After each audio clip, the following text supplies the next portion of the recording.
Excel PU college ಗುರುವಾಯಿನಕೆರೆ, ಕರ್ನಾಟಕದ number 1 PU college. Admissions open now. ಇವತ್ತು ರಾಜ್ಯದ 2 ವಿಧಾನಸಭಾ ಕ್ಷೇತ್ರಗಳಲ್ಲಿ ಉಪಚುನಾವಣೆ ನಡೀತಾ ಇದೆ.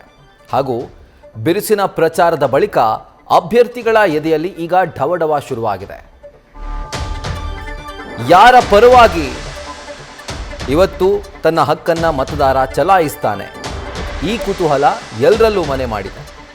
2 ವಿಧಾನಸಭಾ ಕ್ಷೇತ್ರಗಳ ಉಪಚುನಾವಣೆಗೆ 2-3 ನಿಮಿಷಗಳಲ್ಲೇ ಮತದಾನ ಆರಂಭವಾಗ್ತಾ ಇದೆ.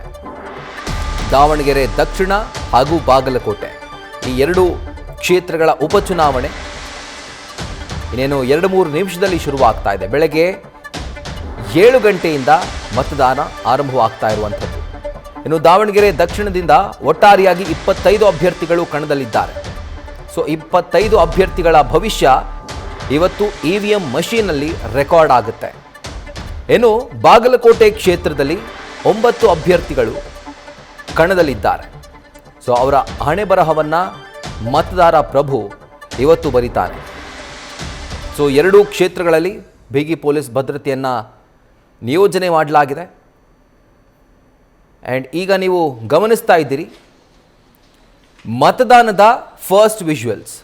ಇದು ದಾವಣಗೆರೆ ದಕ್ಷಿಣ ವಿಧಾನಸಭಾ ಕ್ಷೇತ್ರದ ಮತಗಟ್ಟೆಯ ವಿಜುವಲ್ಸ್. ಮತಗಟ್ಟೆಗೆ ಪೂಜೆಯನ್ನು ಮಾಡಿ ಬಹುಶಃ ಅಲ್ಲಿನ ಸಿಬ್ಬಂದಿ ಎಲ್ಲವೂ ಸುಸೂತ್ರವಾಗಿ ನಡೀಲಿ ಅನ್ನುವಂಥ ಆಶಯದೊಂದಿಗೆ ಪೂಜೆ ಮಾಡುವ ಮುಖಾಂತರ ಅವರು ಚಾಲನೆ ಕೊಡ್ತಾ ಇದ್ದಾರೆ. ಸೊ ಅಧಿಕೃತವಾಗಿ ಮತದಾನ ಆರಂಭ ಆಗಲಿಕ್ಕೆ ಇನ್ನು 1 ನಿಮಿಷ ಮಾತ್ರ ಬಾಕಿ ಇರುವಂಥದ್ದು. ಬೆಳಗ್ಗೆ 7 ಗಂಟೆಯಿಂದ ಮತದಾನ ಪ್ರಕ್ರಿಯೆ ಶುರುವಾಗುತ್ತೆ. ಬೆಳಗ್ಗೆ 7 ಗಂಟೆಯಿಂದ ಸಂಜೆ 6 ಗಂಟೆವರೆಗೂ ಕೂಡ ಮತದಾರ ಮತಗಟ್ಟೆಗೆ ಬಂದು ತನ್ನ ಹಕ್ಕನ್ನು ಚಲಾಯಿಸೋದಕ್ಕೆ ಅವಕಾಶ ಇರುತ್ತೆ. ಸೊ ಕಡ್ಡಾಯವಾಗಿ ಈ 2 ಕ್ಷೇತ್ರದ ವ್ಯಾಪ್ತಿಯಲ್ಲಿ ಬರುವಂಥ ಮತದಾರರು ನಿಮ್ಮ ಆಯ್ಕೆಗೆ ಅನುಗುಣವಾಗಿ ನಿಮಗೆ ಸಮರ್ಥ ಅಭ್ಯರ್ಥಿ ಅಂತ ಯಾರು ಅನ್ನಿಸ್ತಾರೋ ಅಥವಾ ನಿಮಗೆ ಯಾವ ಅಭ್ಯರ್ಥಿ ಸೂಕ್ತ ಅಂತ ಅನ್ನಿಸ್ತಾರೋ ಆ ಅಭ್ಯರ್ಥಿಯ ಪರವಾಗಿ ಕಡ್ಡಾಯವಾಗಿ ಹೋಗಿ ಮತದಾನ ಮಾಡಿ ಅನ್ನುವಂಥ ಒಂದು ಮನವಿಯನ್ನು ಕೂಡ ನಿಮ್ಮ ನ್ಯೂಸ್ ಫಸ್ಟ್ ನಿಮ್ಮನ್ನೇ ಮಾಡ್ತಾ ಇದೆ.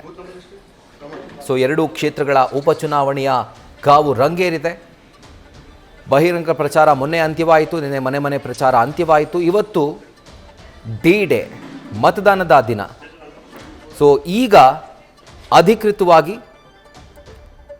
ಎಲ್ಲ ಬೂತ್ಗಳಲ್ಲೂ ಕೂಡ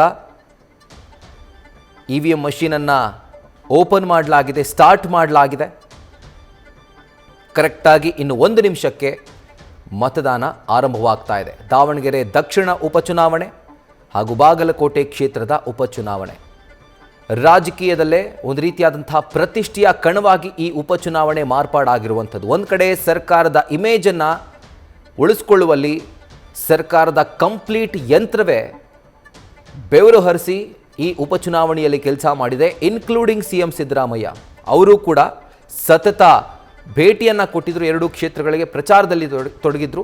ಮಗದೊಂದು ಕಡೆಯಲ್ಲಿ NDA ಮೈತ್ರಿಕೂಟ ಕೂಡ ತಮ್ಮ ಪಾರುಪತ್ಯವನ್ನು ಸಾಧಿಸೋದಕ್ಕೆ ಈಗ ಹವಣಿಸ್ತಾ ಇದೆ. ನ್ಯೂಸ್ ಫಸ್ಟ್ ನಿರ್ಭೀತಿಯಿಂದ ನಿಮ್ಮ ಪರವಾಗಿ.